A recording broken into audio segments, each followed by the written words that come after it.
Teachers எல்லாருக்கும் வணக்கம். நம்ம டிஆர்பி போர்டோட அப்டேட். ஸோ நேத்து வந்து பார்த்தோம் அப்படின்னா, டிஆர்பி போர்ட்லருந்து ஆல் டிக்கெட் பப்ளிஷ் பண்ணியிருப்பாங்க. ஆர்ட்ஸ் காலேஜ்ல அசிஸ்டன்ட் புரொஃபசர் எக்ஸாம்க்கு. ஸோ இந்த எக்ஸாம்க்கு நீங்க யாராச்சும் அப்ளை பண்ணியிருந்தீங்க அப்படின்னா, ஸோ உங்களுடைய ஆல் டிக்கெட்ட போய் நீங்க செக் பண்ணி பாருங்க. ஸோ எண்ணத்துல வந்து பார்த்தீங்கன்னா, உங்களுக்கு வந்து சென்டர் போட்டிருக்காங்க அப்படின்றதையும், இந்த எக்ஸாம்க்கு வந்து எப்படி வந்து ப்ரிப்பரேஷன போடலாம். ஸோ நீங்க ஆல்ரெடி நெறைய ப்ரிப்பரேஷன்ல இருந்திருப்பீங்க. ஸோ லாஸ்ட் மினிட் ஐடியாஸ் வந்து நான் குடுக்குறேன். ஸோ என்னென்ன ஐடியாஸ் நம்ம வந்து பண்ணலாம் அப்படின்னா, இதுக்கு வந்து ஒரு 3 விதமான பிளான் வந்து நம்ம பண்ற மாரி இருக்கும். ஸோ இந்த எக்ஸாம் பிரிப்பரேஷன் பண்றதுக்கு ஒரு 3 விதமான ஐடியாஸ் வந்து நீங்க வந்து இம்ப்ளிமெண்டேஷன் பண்ணணும். ஸோ என்னென்ன அப்படின்னா, ஃபர்ஸ்ட் வந்து scheme of examination. Tamil eligibility அப்படின்னு சொல்லிட்டு ஒரு ப்ராசஸ் இருக்கு. ஸோ இது வந்து ஃபர்ஸ்ட். செகண்ட் ஸ்டேஜ் வந்து பார்த்தோம் அப்படின்னா, உங்களுடைய மேஜர் சப்ஜெக்ட்ல மல்டிபிள் சாய்ஸ் கொஸ்டின் வந்து பார்த்தீங்கன்னா, நீங்க வந்து எக்ஸாம் எழுத போறீங்க. தேர்ட் ப்ராசஸ் வந்து பார்த்தீங்கன்னா, டிஸ்கிரிப்டிவ். நீங்க வந்து ஒரு எஸ்ஸே வந்து பார்த்தீங்கன்னா, நீங்க வந்து ரைட் பண்ணணும். ஒரு ஒரு ஜெனரல் டாபிக்லேருந்து என்ன பண்ண போறாங்க அப்படின்னா, ஒரு டாபிக் குடுக்க போறாங்க. அந்த டாபிக்ல நீங்க வந்து ஒரு 300 வேர்ட்ஸ் நீங்க ஒரு எஸ்ஸேவா நீங்க என்ன பண்ணணும் அப்படின்னா, ஹேண்ட் ரிட்டன்ல எழுதி குடுக்க போறீங்க. ஸோ இந்த 3 ப்ராசஸும் வந்து பார்த்தீங்கன்னா, இருக்கிறதுலே டிஸ்கிரிப்டிவ் மோடு தான் ரொம்ப ஒரு டஃப் டாஸ்க்கா இருக்கும் நெறைய பேருக்கு. அது எப்படி பண்றது? ஏன்னா இவ்ளோ நாள் வந்து மல்டிபிள் சாய்ஸ் கொஸ்டின் பேட்டர்ன்லயே நீங்க எக்ஸாம் எழுதியிருப்பீங்க. ஸோ டிஸ்கிரிப்டிவ் பேட்டர்ன் திடீர்னு வந்து இத கொண்டு வரும்போது என்ன ஆகும் அப்டின்னா, இது எப்படி வந்து நம்ம ஃபேஸ் பண்றது அப்டின்ற ஒரு டவுட் இருக்கும். ஸோ அதுக்கு ஒரு சில ஐடியாஸ் நான் குடுக்குறேன். அது உங்களுக்கு ஓகே. ஸோ இது எனக்கு செட் ஆகும் அப்டின்னா யூஸ் பண்ணிக்கோங்க.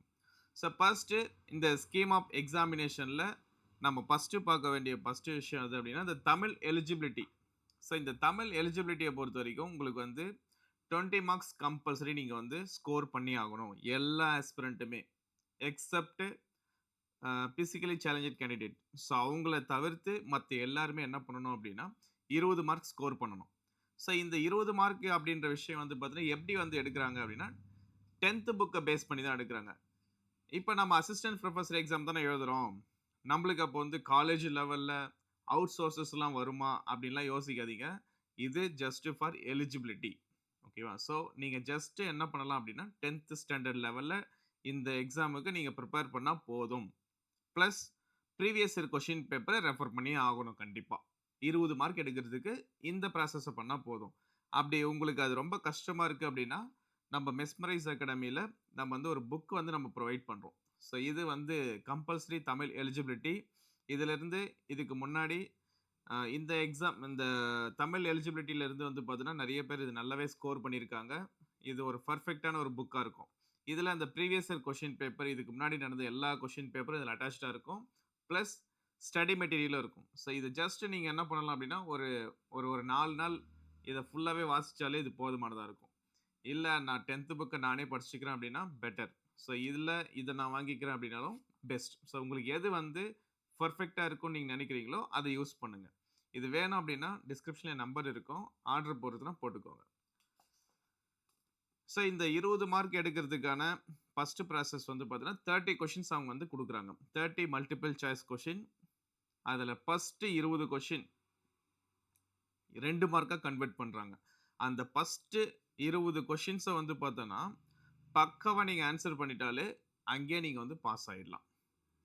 சப்போஸ் இங்க இருக்கிற இந்த 20 கொஸ்டின்ஸ்ல வந்து எதனா சப்போஸ் ராங் கொஸ்டின்ஸ் நீங்க குடுத்துட்டே வரீங்க அப்டின்னா, அடுத்து வர 10 கொஸ்டின்ஸ்க்கு 1 மார்க் தான் கன்வெர்ட் பண்றாங்க. ஓகேவா? ஸோ அந்த இடத்துல மார்க்க கரெக்ட்டா நம்ம கெயின் பண்றது கஷ்டம். ஸோ முடிஞ்ச அளவுக்கு நீங்க என்ன பண்ணணும் அப்டின்னா, ஃபர்ஸ்ட்ல இருக்கிற உங்ககிட்ட ஒரு கொஸ்டின் பேப்பர் குடுக்குறாங்களா, அந்த கொஸ்டின் பேப்பர்ல இருக்கிற அந்த ஃபர்ஸ்ட் 20 கொஸ்டின்ஸ் வந்து பார்த்தீங்கன்னா, மோஸ்ட் இம்பார்ட்டன்ட் திங்ஸ். அது உங்களுக்கு வந்து கரெக்ட்டா தெரிஞ்சிருக்கான்னு நீங்க பார்த்து ஆன்ஸர் பண்ண பிறகு தான் ஃபர்தரா நீங்க வந்து போகணுமே. ஸோ இதுல நீங்க 20 மார்க்ஸ் எடுக்கிறதுக்கான ஃபர்ஸ்ட்டு ஒரு ஒரு part A option. Part B என்ன பண்றாங்க அப்டின்னா, 100 மல்டிபிள் சாய்ஸ் கொஸ்டினே உங்களுக்கு வந்து புரொவைட் பண்றாங்க. ஸோ இந்த 100 மார்க் ஸோ இந்த மல்டிபிள் சாய்ஸ் கொஸ்டின் 100 கொஸ்டின்ஸ் வந்து குடுக்குறாங்க. ஒவ்வொரு கொஸ்டின்ஸ்க்கும் 1 1/2 மார்க்ஸ் வந்து புரொவைட் பண்றாங்க. அப்ப இது எப்படி இருக்கும் அப்டின்னா, ஃபுல் அண்ட் ஃபுல் உங்களுடைய a major degree standard level. அதுவும் எஸ்பெஷலி அதுல போட்டிருக்காங்க. பிஜி அப்டின்னே குடுத்துருக்காங்க. ஸோ பிஜி டிகிரி ஸ்டாண்டர்ட் லெவல்ல தான் அந்த மல்டிபிள் சாய்ஸ் கொஸ்டின் இருக்கும். ஆல்மோஸ்ட் உங்களுக்கு எப்படி இருக்கும் அப்படின்னா, யுஜிசி நெட் எக்ஸாம் ரிலேட்டடா அந்த ஏன்னா சிலபஸே அதுதான். யுஜிசி நெட் எக்ஸாம் உடைய சிலபஸ் தான் என்ன பண்றாங்க அப்படின்னா, இந்த காலேஜ் டிஆர்பி எக்ஸாமுக்குமே சிலபஸா குடுக்குறாங்க. ஸோ அந்த லெவல்ல தான் வந்து பார்த்தீங்கன்னா, இந்த எக்ஸாமும் கண்டக்ட்டா இருக்கும். கண்டிப்பா நீங்க அந்த இந்த ஒரு எக்ஸாம் நீங்க வந்து மல்டிபிள் சாய்ஸ் கொஸ்டின் எப்படி பிரிப்பேர் பண்ணலாம் அப்படின்னா, இதுக்கு முன்னாடி நடந்த UGC net exam question paper plus இன்னும் அடிஷனலா வந்து பார்த்தீங்கன்னா, வேற எதனா அதர் சோர்ஸஸும் நீங்க வந்து யூஸ் பண்ணலாம். அது வேணா நான் வந்து ஒரு சில ஐடியாஸ் நான் தரேன். இங்கிலீஷ் டிபார்ட்மென்ட்க்கு. அடுத்தது இது வந்து காலையிலேயே முடிஞ்சிரும். இந்த 2 எக்ஸாமும் என்ன பண்றாங்க, இந்த 2 பேப்பர் 1 வந்து என்ன பண்றாங்கன்னா, பார்ட் ஏ, பார்ட் பின்னு பிரிச்சு காலையிலேயே முடிச்சிடுறாங்க எக்ஸாம. ஸோ 9:30 9:30க்குள்ள வந்து பார்த்தீங்கன்னா, நீங்க வந்து ரிப்போர்ட்டிங் டைம் குடுப்பீங்க. ஸோ இது வந்து மார்னிங் செஷனா இது வந்து கண்டக்ட் பண்றாங்க. ஆஃப்டர்நூன் செக்ஷன பொறுத்தவரைக்கும் என்ன பண்றாங்க அப்படின்னா, டிஸ்கிரிப்டிவ் மோடுக்கு போறாங்க. ஸோ டிஸ்கிரிப்டிவ் மோட்ல அவங்க வந்து 5 கொஸ்டின் தராங்க ஆக்சுவலா. இந்த இடத்துல தான் ரொம்ப டிஃபிகல்டீஸா வந்து பார்த்தீங்கன்னா, ஃபீல் பண்ணிட்டு இருக்கிறீங்க. ஸோ இந்த இடத்துல ஃபீல் பண்ண வேண்டிய அவசியமே இல்ல. ஒரு சில பிராக்டிஸ் நம்ம பண்ற மாரி இருக்கு அவ்வளோதான். ஸோ என்னென்ன பிராக்டிஸ் அப்படின்னா, இது வந்து ஜெனரல் டாபிக் தான். எல்லா மேஜருக்குமே ஜெனரல் டாபிக் தான் குடுக்க போறாங்க. உங்களுடைய லிட்ரேச்சரோ, இல்ல நீங்க தமிழோ, இங்கிலீஷோ, இல்ல மேத்ஸோ உங்களுடைய சப்ஜெக்ட்லேருந்து கொஸ்டின்ஸ் குடுக்க போறதில்ல. இது வந்து பார்த்தீங்கன்னா, ஃபுல் அண்ட் ஃபுல் ஜெனரல் டாபிக்க வந்து பார்த்தீங்கன்னா, புரொவைட் பண்ண போறாங்க. அதிலிருந்து ஒரு கொஸ்டின்ஸ நம்ம வந்து எழுதணும். ஸோ இதுக்கு ஃபர்ஸ்ட் விஷயம் நம்ம என்ன பண்ணணும் அப்படின்னா, என்னென்ன டாபிக்ஸ் நம்மளுக்கு வந்து நம்ப ஆப்ஷனலா நம்மளுக்கு குடுத்துருக்காங்க அப்படின்றத நம்ம ஃபர்ஸ்ட் பார்த்துக்கலாம். நம்போ ஜெனரல் டாபிக்க பொறுத்தவரைக்கும், அவங்க வந்து ஒரு சில டாபிக்ஸ் வந்து நம்மளுக்கு சஜெஷன் பண்ணியிருக்காங்க ஆக்சுவலா. ஃபர்ஸ்ட் என்ன டாபிக் குடுத்துருக்காங்கன்னா, இந்தியன் கான்ஸ்டிடியூஷன் அப்படின்ற ஒரு டாபிக் குடுத்துருக்காங்க. இது இது ஒரு டாபிக் நீங்க எடுக்குறீங்கன்னா, அது வந்து ஒரு 300 வேர்ட்ஸ் நீங்க வந்து எழுதணும் அப்படின்றாங்க. அதுக்கு மேலலாம் போயிட்டு இருக்கக்கூடாது. ரொம்ப வளவளன்னு போயிட்டு இருக்கக்கூடாது. நாமலாம் எழுத தெரியும் அப்படின்றதுக்காக, நம்ம வந்து ஒரு 10 பக்கத்துக்குலாம் எழுதிட்டு இருக்க முடியாது. ஸோ லிமிட்டட் வேர்ட்ஸ் தான் நம்ம என்ன பண்ணணும் அப்படின்னா, ஃபில் பண்ணணும். 300 வேர்ட்ஸுக்குள்ளே நீங்க என்ன பண்ணணும் அப்படின்னா, ஒரு நீங்க சொல்ல வர விஷயத்த நீங்க வந்து சொல்லி முடிக்கணும். இப்போ ஃபர்ஸ்ட் விஷயம், இதுல நம்ம ஒரே ஒரு டிஸ்கிரிப்டிவ் கொஸ்டின்ஸ்க்கு தான் நம்ம ஆன்ஸர் பண்ண போறோம். அவங்க வந்து என்ன பண்ண போறாங்கன்னா, 5 கொஸ்டின் தரப்போறாங்க. அந்த 5 கொஸ்டினுக்கும் நம்மள ஆன்ஸர் பண்ண போறதில்ல. ஜஸ்ட் ஒரே ஒரு கொஸ்டினுக்கு தான் நீங்க ஆன்ஸர் பண்ண போறீங்க.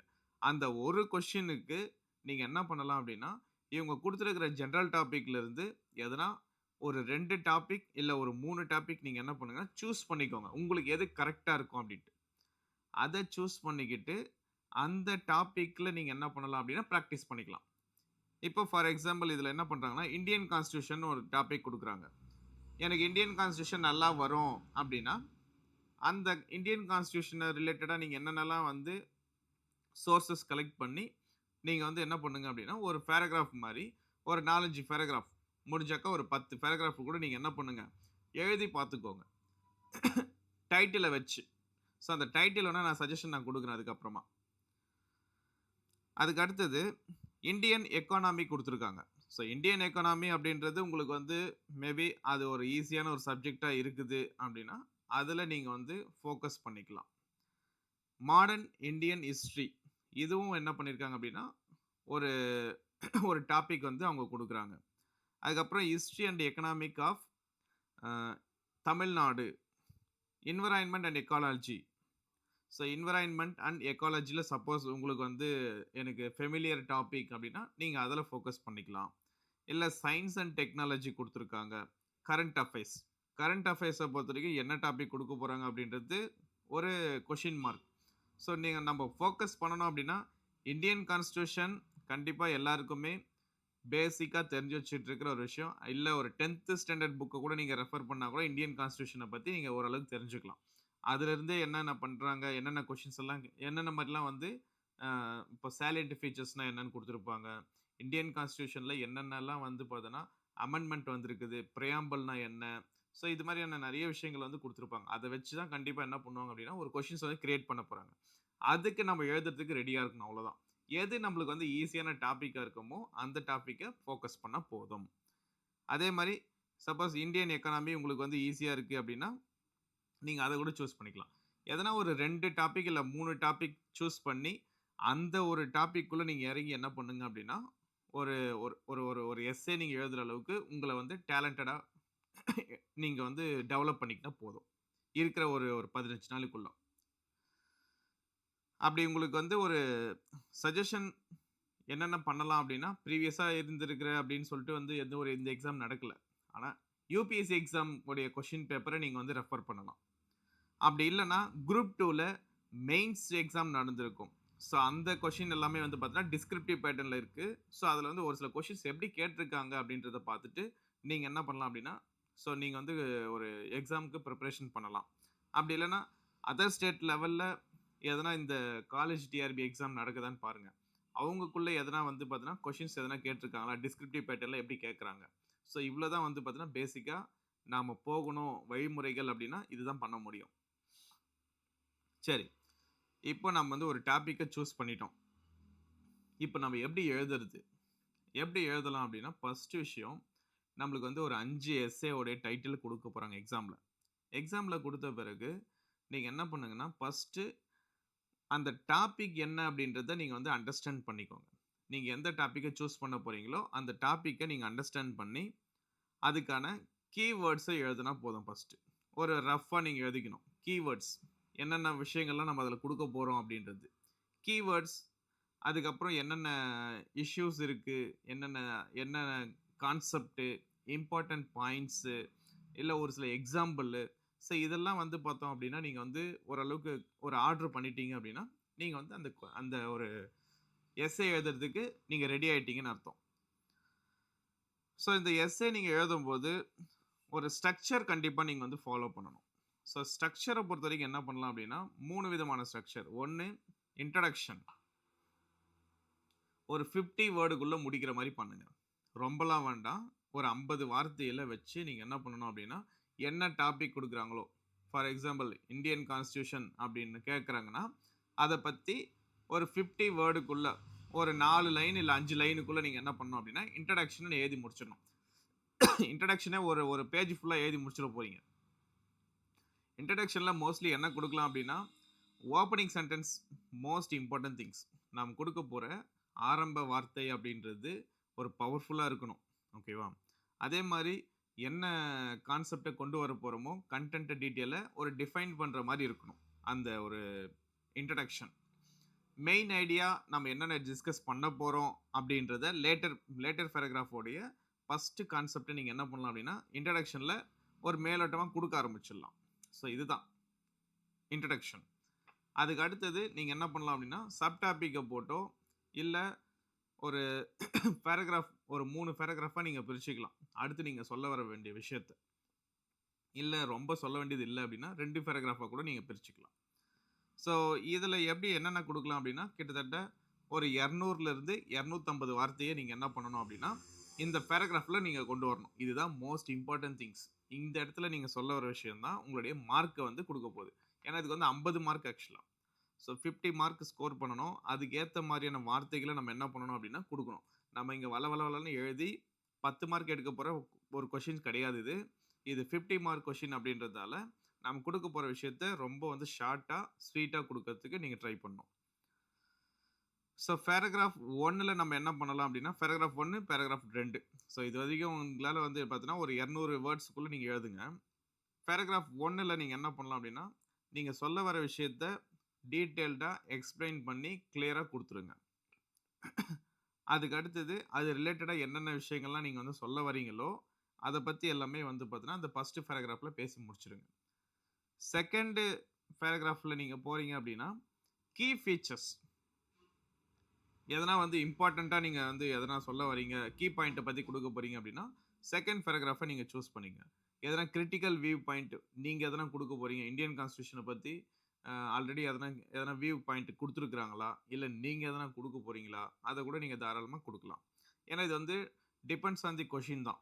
ஸோ இந்த கொஸ்டின் எந்த மாரி கேட்க போறாங்களோ, அதுக்கேத்த மாரி தான் நம்ம ஆன்சர் பண்ண முடியும். ஏனா தானோன்னு நம்ம உட்காந்து ஏதோ எழுதிற முடியாது. கொட்டேஷன்ஸ் குடுக்கலாம். சப்போஸ் நீங்க அந்த டாபிக் ரிலேட்டடா எதனா கொட்டேஷன்ஸ் எதனா இருக்குது அப்டின்னா, நீங்க வந்து அந்த கொட்டேஷன்ஸ் குடுக்கலாம். ஒரு சில ரொம்ப இம்பார்ட்டன்ட்டா ஆத்தர் யாருன்னா இருக்காங்க. இப்போ நம்ம வந்து இந்தியன் கான்ஸ்டிடியூஷன் எடுக்கிறோம் அப்டின்னா, அம்பேத்கர் பத்தி ஒரு சில விஷயங்கள் பத்தி சொல்லலாம், பேசலாம். எதனா வந்து டெக்ஸ்டுவல் எதனா வந்து நீங்க படிச்ச டெக்ஸ்ட்டோடைய எதனா ஒரு புக் படிச்சிருப்பீங்க. இப்ப இந்தியன் கான்ஸ்டிடியூஷன பத்தி எதனா ஒரு புக்க நீங்க படிச்சிருக்கலாம். அந்த புக்க கூட நீங்க என்ன பண்ணலாம் அப்டின்னா, கொட்டேஷன்ஸா நீங்க ஒரு எக்ஸாம்பிள்க்கு கொண்டு வரலாம். ஏன்னா, உங்களுடைய நாலேட்ஜ் நீங்க இன்னும் நீங்க என்ன பண்றீங்க அப்டின்னா, உங்களுடைய எவாலுவேட்டருக்கு நீங்க வந்து சொல்றீங்க. நான் இந்த புக்கெல்லாம் நான் படிச்சிருக்கேன் அப்டின்ற விஷயத்த, அ இந்த ஒரு ஆன்சர் மூலியமா அவங்களுக்கு வந்து தெரியப்படுத்துறீங்க அவ்வளோதான். வேற ஒண்ணும் இல்ல. ஸோ இதெல்லாம் நீங்க என்ன பண்ணலாம் அப்டின்னா, ஒரு பேராகிராஃப்ல நீங்க வந்து குடுக்கலாம். கடைசியா நீங்க வந்து கன்க்ளூஷன் பாயிண்ட் குடுத்துருங்க. கன்க்ளூஷன்ல பெருசா நீங்க வந்து ரொம்ப எழுத வேண்டாம். புது புது பாயிண்ட் எல்லாம் உட்காந்து எழுதி குழப்பி விட வேண்டாம். கன்க்ளூஷன பொறுத்தவரைக்கும் ஒரு 20 டூ 30 வேர்ட்ஸ் ஒரு 3 லைனுக்குள்ள நீங்க என்ன பண்ணுங்க அப்டின்னா முடிச்சிடுங்க. 3, 4 லைன்ல முடிச்சிடுங்க. அங்க கன்க்ளூஷன்ல என்ன குடுக்கலாம் அப்டின்னா, ஆல்ரெடி நம்ம என்னென்னலாம் எழுதியிருக்கோமோ, அதிலிருந்து ஒரு ரீஸ்டேட்மென்ட் மாதிரி ஒரு எது தேவையோ, இம்பார்ட்டன்ஸா நம்ம வந்து என்ன இந்த இந்த எஸ்ஸேல நம்ம சொல்ல வந்தோமோ, அத வந்து ஒரு சின்ன சம்மரி மாரி ஒரு ஒரு ஒரு 3லருந்து ஒரு 4 லைனுக்குள்ள நீங்க என்ன பண்ணுங்கன்னா, அத முடிச்சுடுங்க. அவ்வளோதான். ரொம்ப பெருசா நம்ம வந்து எழுதிட்டே இருக்கக்கூடாது. ஒரு 300 வேர்ட்ஸ் அப்படின்னு சொல்லியிருக்காங்க. அதுக்கு மேலலாம் நம்ம வந்து எழுதிட்டு இருக்கக்கூடாது இந்த ஒரு எஸ்ஸேவ. ஃபர்ஸ்ட்டு நீங்க என்ன பண்ணுங்கன்னா, இன்னைக்கு வந்து ஒரு டாபிக் எடுத்துக்கோங்க. டாபிக் எடுத்துக்கிட்டு, அந்த டாபிக்ல உங்களால வந்து ஒரு 300 வேர்ட்ஸ்ல நீங்க எழுதி கவுண்ட் பண்ணி பாருங்க. ஸோ எந்த அளவுக்கு உங்களுக்கு வருதுன்னு பாருங்க. 1 பேராகிராஃப் வருதா? 2 இல்ல 1 பேஜ் ஃபுல்லா வருதா? 2 பேஜ் வருதா? அப்படின்றத பாருங்க. பார்த்துட்ட பிறகு ஃபர்தரா அந்த ஆங்கிள்லயே நீங்க பிராக்டிஸ் பண்ண ஆரம்பிச்சுடுங்க. இதுதான் பெஸ்ட் வே. ஸோ உங்களுக்கு வேற என்ன ஐடியா வேணும்னு சொல்லுங்க. நான் வேணா என்னால முடிஞ்ச ஐடியா நான் தரேன். சப்போஸ் உங்களுக்கு வந்து இந்த புக் வேணும். இந்த தமிழ் எலிஜிபிலிட்டி ஸோ இது கம்பல்சரி அப்படின்றதால, இது நம்ம அகாடமில அவைலபிளா இருக்கு. ஸோ வேணும் அப்படின்னா யுட்டிலைஸ் பண்ணிக்கோங்க. இது வேணும்னா ஆர்டர் போட்டுக்கிறதுனா போட்டுக்கோங்க. Thank you.